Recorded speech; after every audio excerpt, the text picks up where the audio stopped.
Okay, we are live. 10 on 1, man. The story financial security. From humble beginnings, I've told you my story about that, to where I am now. You know, where I am now, a lot of people consider, as being good, well off, whatever, decent, but my story began, my adulthood began not so good like everybody. I had dreams, still have dreams. I had inspiration, eagerness, willingness to do what I had to do to get ahead, because my life wasn't the best. I didn't have the best parents, didn't have the best of anything. And I figured that if I wanted the best, I had to be the best. I had to study the best. I had to know who the best people were. I had to know who the competition is. I had to separate my friends from my enemies. I had to let some people go, you know. It's nothing personal, but that they all know how I am, how I was, my attitude about life. Well, friends are friends, friends are forever. You can't let nobody go. You can't put nobody behind. You know, that's just what it is. So there's never anything personal, but they all know that I'm a lot about business. They see me as a serious person or whatever. But yeah, my journey after adulthood, when I was 18, I got my first job, which was my first position. First job I ever had legally was a dishwasher at a motel working for some, I don't know if they were Saudi Arabian, it was Middle Eastern or whatever, making minimum wage. I only worked there for a week because I felt like I was doing too much work for too little money, and from there, I never applied for a hotel job again. No problem with hotels or nothing like that. I guess everything depends on who's running it or whatever. But I didn't have no, that just wasn't me because I knew I needed money to be who I wanted to be everything that I wanted to be. And I knew there was no help for me. No, I had family, but they had their own problems. The only person that could solve my problems is me. The only person that could help me live the life I wanted was me. And I knew that. So I took care of what I had to do. I paid the bills, whatever I had to do to get along because, like I said, I came from a poor family, very poor. You know, we lived off government assistance my whole life. Up until I was 18, I didn't have no problem with it then. And hey, you learn a lot about the government, put it like that, just living off the assistance of the government. Because when you think about it, politicians, you live off the taxpayer, you live off the government and all of that, except for you do it on a whole nother level than we do, But like I said, coming up, you learn a lot about it, politicking and all of that. But what's the latest and all of this going around, this, that, and the other, a bunch of small talk but there's data that you implant inside your head because that's what's going on. So you learn to pay attention to the government when you're pretty much raised by the government.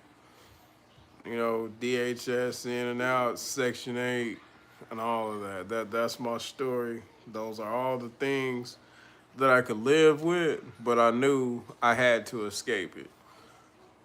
It wasn't me or my selfish ambition or nothing like that. It's just I knew that they wouldn't be there forever, just me being who I am. So I went to school, Head Start, kindergarten, tried to get the best teachers I could, you know, the ones that's actually gonna teach and stuff like that, and raise me. Not just teach, but teach me what I wanted to know, not what they wanted me to know. So yeah, I was a little bit selfish coming up, because like I said, man, I knew a lot about the government, and I knew a lot of people get paid from the government and the taxpayers, 'cause everybody has their own way until we reach independence. That's always been my life's journey, is to reach independence. So we're going around a lot of small talk. All right. So the journey to independence started when I was 18. I got my first job as a dishwasher. We've talked about that. My second job was McDonald's. I think my first supervisor's name or manager, GM, was Greg something. But I think he went to a corporate office because when I started working there, nobody worked there. Pretty much, it was me, him, and a cook. And I think I was the cook most of the time. Like the grill cook. I worked the fry station and all that. That was my first modern job. I believe I made $8 an hour. So within that little span of time, I went from $5 to $8. I was happy with that. And, I was there for 6 months. And, you know, my opinion on kids is, you got to teach them while they're young. You got to raise them the right way, man. Raise them in the way that you want them to be. And hopefully that's upstanding, whatever, strive for more, get the most they can get out of life, which is behind the story that I'm telling you. And in case you don't know, present day, my age is 40.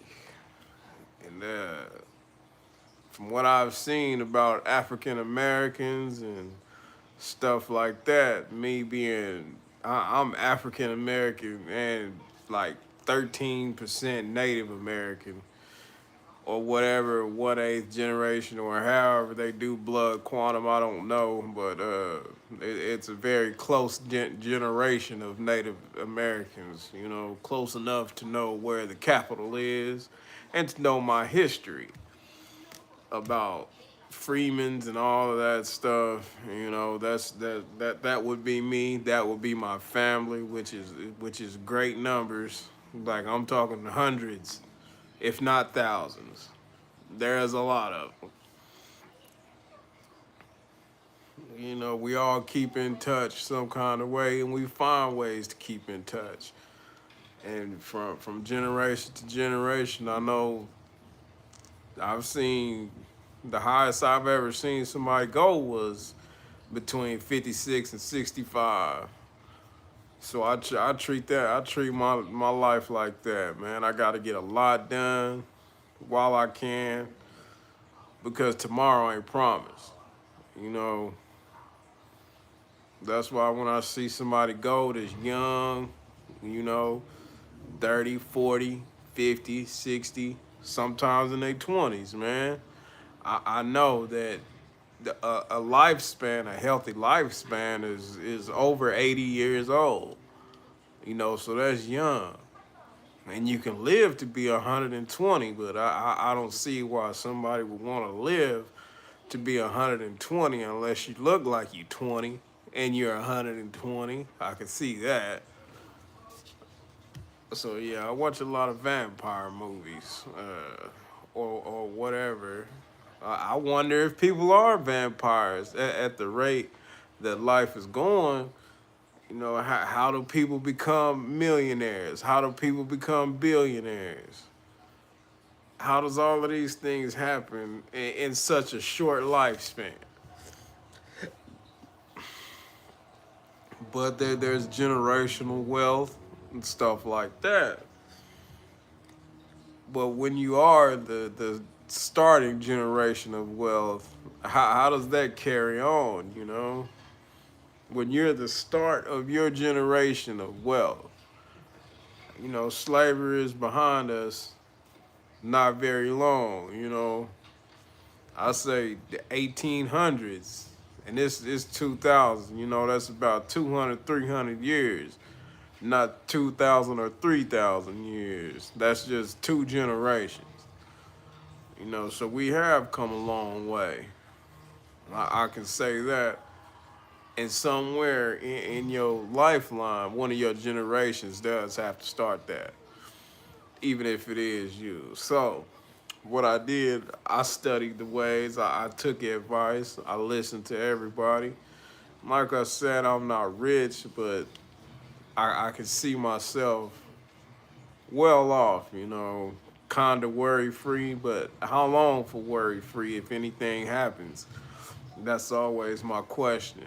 And that's why I continue to try and build the best way I can to, you know, do things, get credit lines and stuff like that, study, you know, think of how this works. First do the math. Before you do anything, do the math. You know, people ask, who did you look up to growing up? I looked up to people like, you know, Rockefeller and, you know, major investors, man, people that bailed out the government or whatever, even though they shouldn't have, because some of them made a big mistake and ended up with nothing, but eventually they got it back, of course, because the thing is, you know, can't plant your seed if you pull out too early. You heard? But yeah, so I embarked on my journey. Third job. Don't know. I can't disclose that because now we're getting up a little bit higher in rank to private jobs. You know, $9 an hour. Fourth job, $9 an hour. You know, doing this, doing this, doing this. And every job, I feel like, you know, I was getting closer and closer to where I wanted to be because my goal is always being $15 an hour. Because, like I said, with $15 an hour, I can pursue whatever I need. You know, that's always been my goal. Anything other than that is excessive. You know, 16, 17, 18, 19, 20, 21. All of that is extra money. You know, but you can't put nothing back without $15 an hour. Now that's a goal in life because minimum wage here is 7.25. And people get a lot of things mixed up about minimum wage. Minimum wage is to assure that there is no slavery. It's not to assure your prosperity. Only you can control your prosperity. You know, only you can choose what rate you work for. Because think about it, a waiter and a waitress was the first job offered to slaves after the abolishment of slavery. So that right there, you know, I know all about that. And I really don't like going to places with waitresses and waiters. I don't have nothing against them personally. And, you know, I'd like to think of everybody like I think about myself as trying as a starting point because everyone has a starting point in life. You know, how long you stay at that starting point is who determines who you are. You know, like I said, I got nothing against nobody because I believe in starting points. But only you can move yourself away from that starting point. You know, nobody can tell you this. Like a waitress can easily turn into a cashier. A cashier can easily turn into a shift manager or operator or something like that.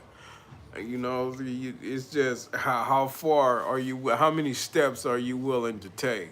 How many times are you willing to tell yourself that you're not satisfied? You know, until you reach your goals. And like I said, after you reach your goals, anything else after that is excessive. You have nothing to complain about because you have everything you want, everything you're looking for. You're living the life that you wanted to live. And people might say, "Oh, I wanted more than that. I wanted more than that." Well, that's you. You know, I'm happy. You know, I got everything that I wanted in life. And like I said, it might not be much, but it's enough, quite honestly. People live, people live millionaires, billionaires, and all of that, but all of that money is set off. There comes a point where you can't think of nothing to buy, and that's when anxiety kicks in. You can't think of nothing to do with your money because you have so much of it. That's anxiety. But the thing is, what you do with that money is you keep building, man. You you pretty much start, you know, what is it? I ain't gonna say fulfilling else's dreams because that sounds like some Jeffrey Epstein shit.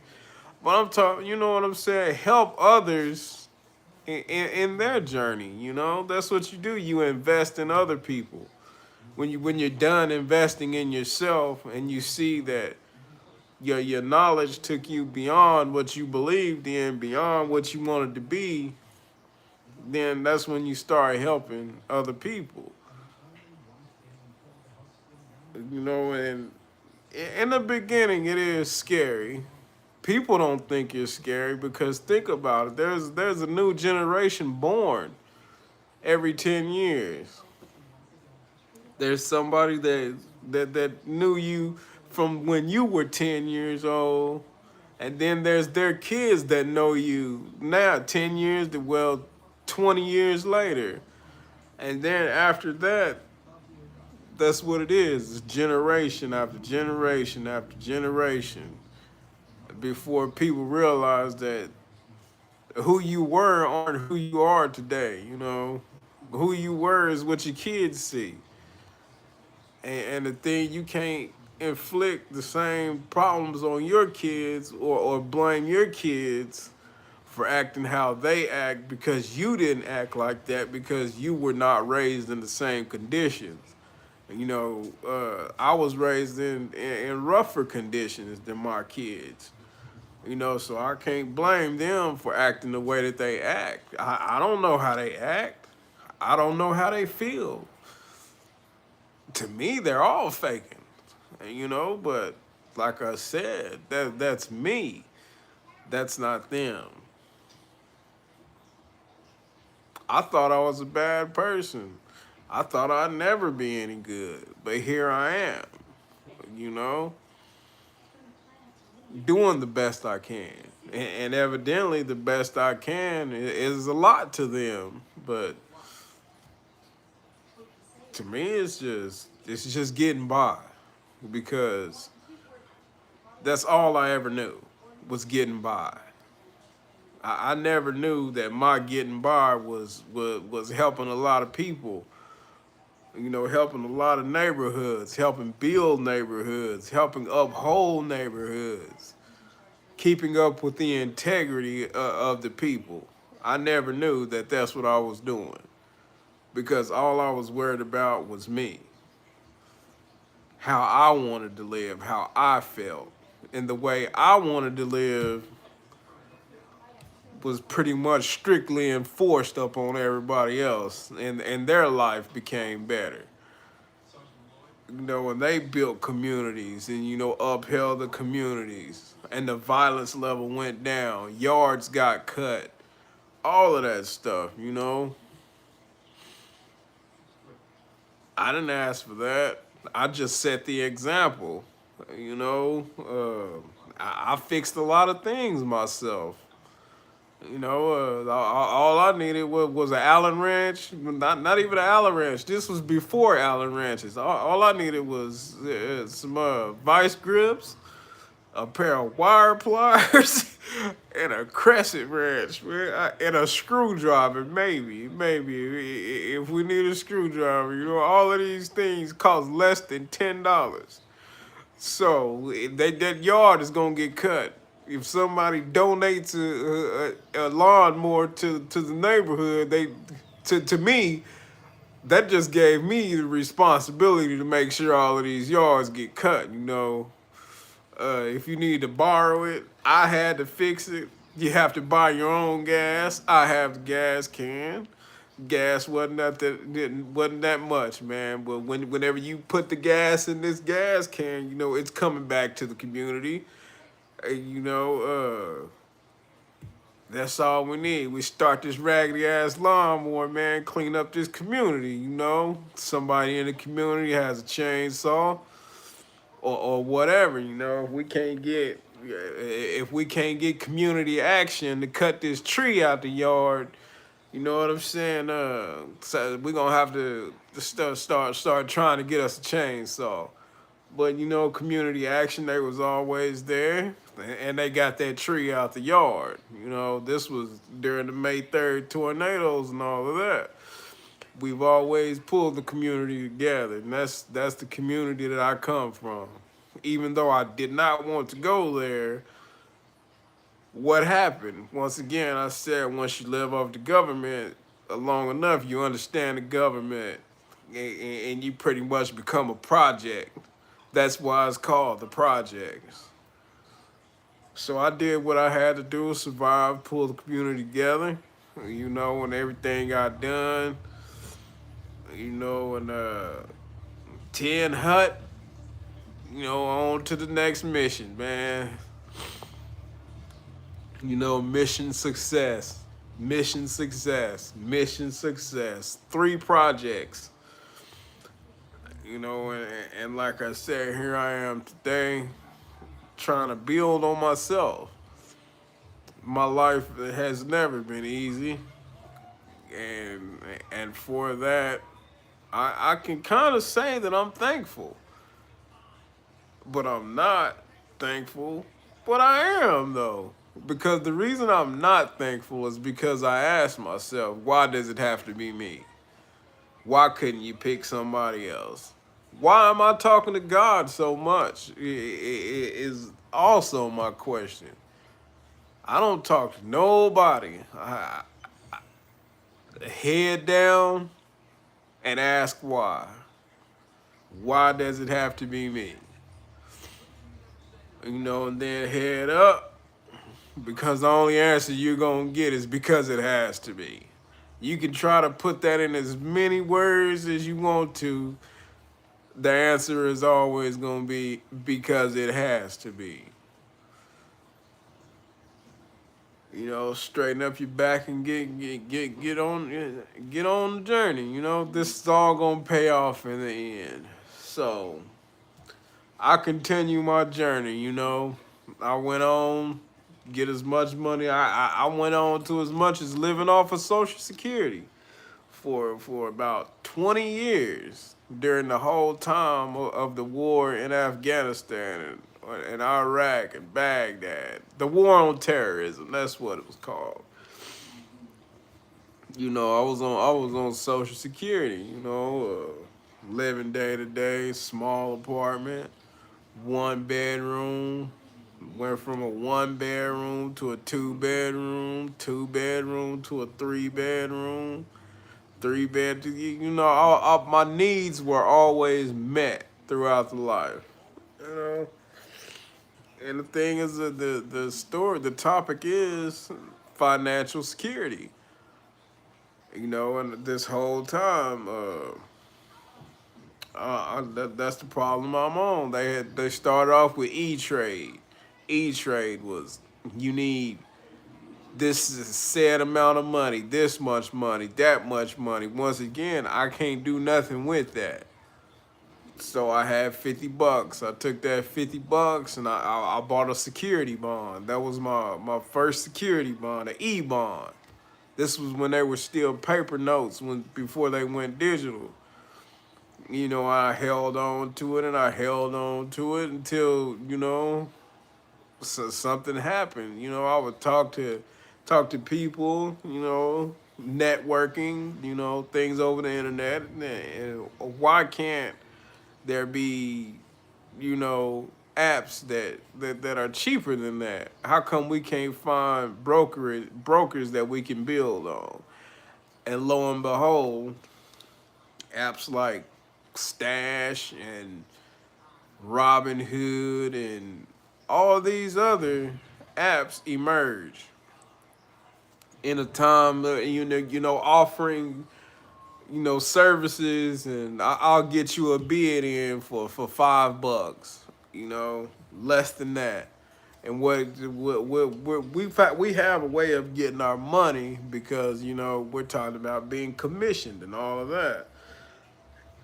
And this is during the time where things are you got to be pretty much trusting of everybody, especially when they're saying, I can do this for you, I can do that for you. And you have people like on E-Trade that's charging you $900. They went from 900 from talking to me, to 2 years passing, and now they want 300 because all of a sudden all of these apps have emerged that are saying I can get you in the investing business for $5 or $10, man. You just keep building on that. You just keep giving me money and giving me money, and we're gonna keep investing in it in what you wanna invest it in, and then that's where you get your feet wet.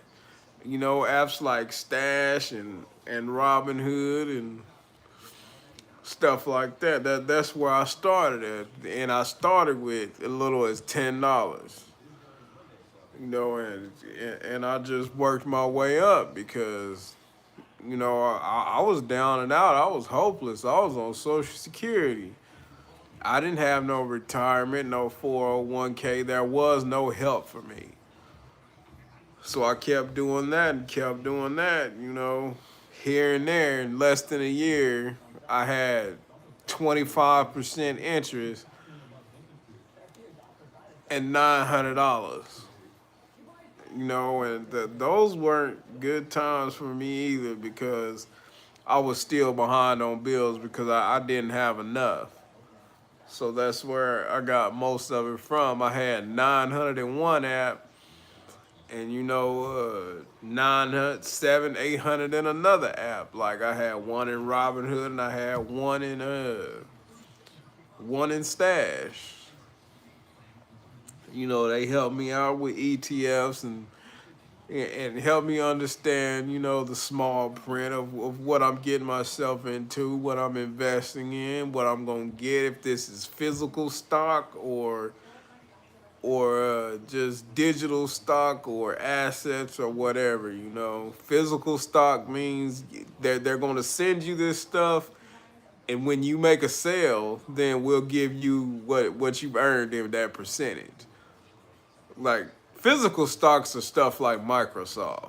That's what physical stocks are. So if you're invested in Microsoft, you're gonna get a lot of shit. Well, a lot of stuff. You're gonna get a lot of stuff. Controllers, headsets, systems, all of this stuff, Microsoft computers and stuff like that. All of this stuff that you have to sell in order to make, and you have to sell it in your area because when you sign up for these stocks, these people have your name, your address, your telephone number, and they know about the markets around you. Well, they can figure out the markets around you, and your market can be a success. your marketability could be a real success if you live in a city with actual people.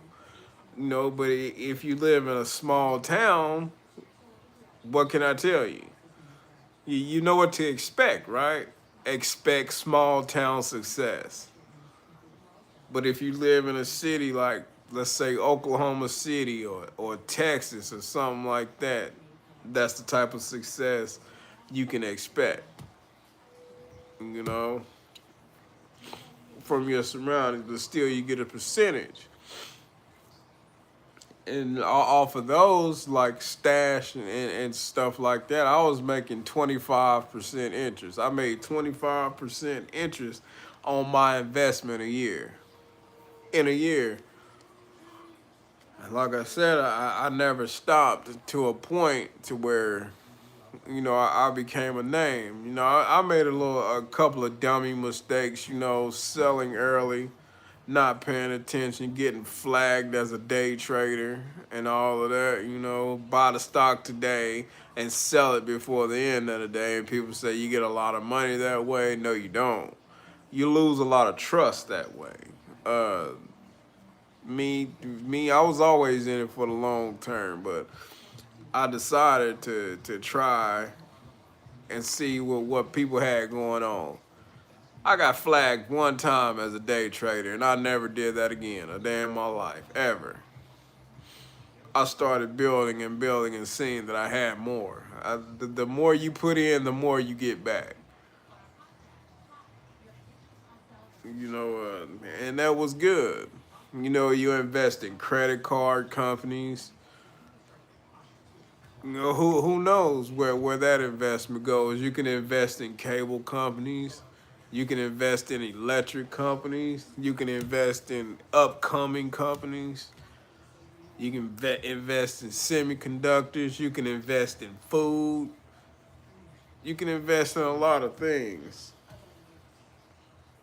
And that's the part where you leave from the work life. You're not leaving, you're still there, you're still physically working, but you're still building a backbone.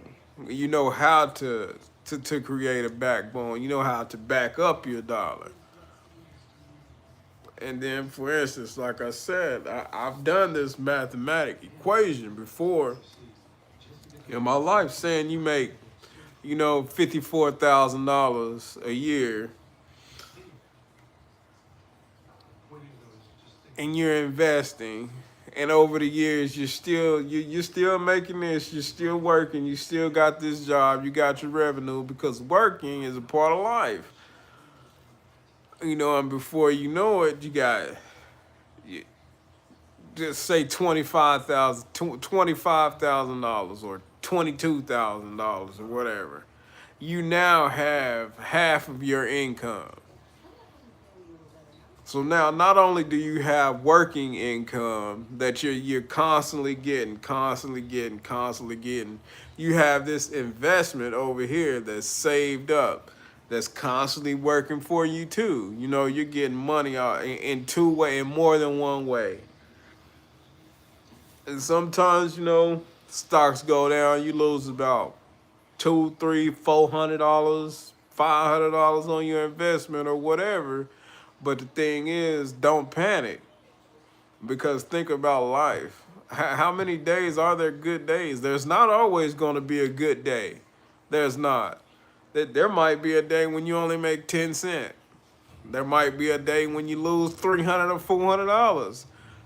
Those are the days when you lose that $300 or $400. Those are the days you really need to pray for peace, because it takes you back to a place where you don't want to be. And it's time to humble yourself. It's time to be patient around people. But your investments, you have to follow them, because what's going on is you have to have your tickers like through Yahoo app or whatever. I use Yahoo, and Apple uses Yahoo and all of that. You have to know your tickers. TCKR. Know what they are. You add them to that app and you look them up so you'll know what you're investing in. That way you'll know what happened over the weekend, what happened on Sunday, what happened on Monday, what happened on Tuesday, because that's what you need to know. Because if all of your you go into your ticker and all of your stocks are in the red, you're prepared for tomorrow because you lost money and you know that your investment is going to be down. Either you've earned enough interest to still be positive, or you didn't earn enough interest to still be positive. You know, that's the thing. That's why I say the more you invest, the more you get. Because some people probably never leave the green, and if they leave the green, they probably leave the company because they have so much in there that if they see -$2, they probably wouldn't like it. Those are the people that hey, I know where you're coming from, man. I know what it feels like. I understand that, and man, it hurts. It really does to lose $300 or $400 that you invested when you wanted $300 or $400. But you know, once again, you're working, and you think about rent. You have to pay your rent. You think about electric, you have to pay your electric. You think about your cable bill, you have to pay your cable bill, which is most of the time in this motherfucker, it's gonna be late. You gotta threaten me a couple of times with that one. Because I'm not impressed. I mean, I am. You know, yeah, it'll get paid. But, important, really, very important stuff first. You know, like a phone, electric, water, cable, stuff like that. Everything that you need. You know, you do that first, and then you take care of all of that other stuff. Yeah, your entertainment expenses. Plus, you gotta buy food and all that. But what I'm saying is, think about that. You're gonna lose money regardless. Everybody loses money. You don't get to keep your whole paycheck, do you? No, you have to pay the rent man. You have to pay the mortgage company or whoever you're paying. You have to pay the electric man or whoever you're paying. But think about this. If you're invested in the mortgage company, you're pretty much getting a rebate on your rent because what you're giving them is you're going to get a percentage of that back. If you own some of the electric company, what you're paying them, you're going to get a percentage of that back. Can't you know what I'm saying? Everything is a circle if you do it right. You got a credit card, right? All right, you need a credit card. You go approved. You're good, man. You fam. You're like family with us. You own some of the credit card company. What's gonna happen every time you pay your credit card bill? Some of that money is rotating into your investment. And when I say credit card companies make a lot of money, they make a lot of money. All right, what else? Those are just examples of life. Let's just say you take a lot of flights from Oklahoma to Texas and all of that. So you're like, man, forget this. You know, the flight company makes a lot of money. You know, so guess what? I want to feel like I'm getting a rebate every time I buy a flight. You know. And so what do? You're like, all right, I got $100,000 and I'm gonna invest that in Boeing's because I'm tired and I have like $10 million or whatever. So what's $100,000 that I'm doing nothing with?